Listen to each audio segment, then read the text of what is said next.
Kaugnay sa panalasa ng bagyong Bising at hanging habagat, makapay natin si Officer in Charge Assistant Secretary Bernardo Rafaelito Alejandro Defort ng Office of Civil Defense. Magandang umaga po, Asik Alejandro. Yes, magandang umaga, Igan. Magandang umaga sa lahat ng tagapanood ng ating programa. Salamat po. Ano po mga lugar apektado ng hanging habagat at itong bagyong Bising? Basically, ang affected talaga ay Regions 1, 3, CAR, Region 2, and of course kasama ang NCR, ano? Opo. Hatak niya yung pag-ulan, itong Bising, itong monsoon rains natin. So generally, Northern Luzon po ang apektadong lugar. May mga baha pa rin po bang lugar sa Northern Luzon?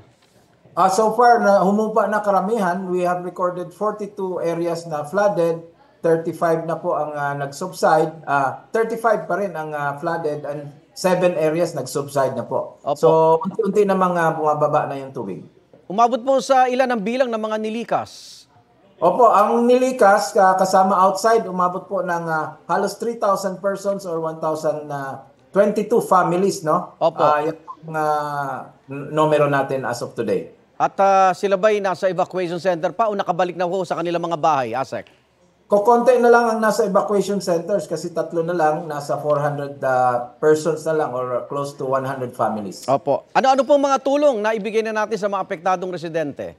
6.9 million na ang naibigay ng gobyerno galing sa DSWD, yung ating usual family food packs, at yung mga binibigay po ng mga LGUs. So tuloy-tuloy po ang pagbibigay natin tulong sa mga local government units na nangangailangan po. At ngayon patuloy pa rin po itong masamang panahon. Naka-standby pa rin ho ba tayo dyan sa OCD?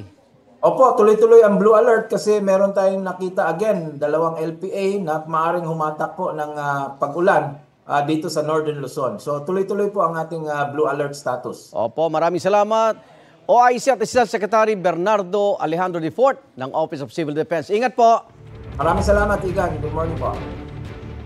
Igan, mauna ka sa mga balita, mag-subscribe na sa GMA Integrated News sa YouTube para sa iba't ibang ulat sa ating bansa.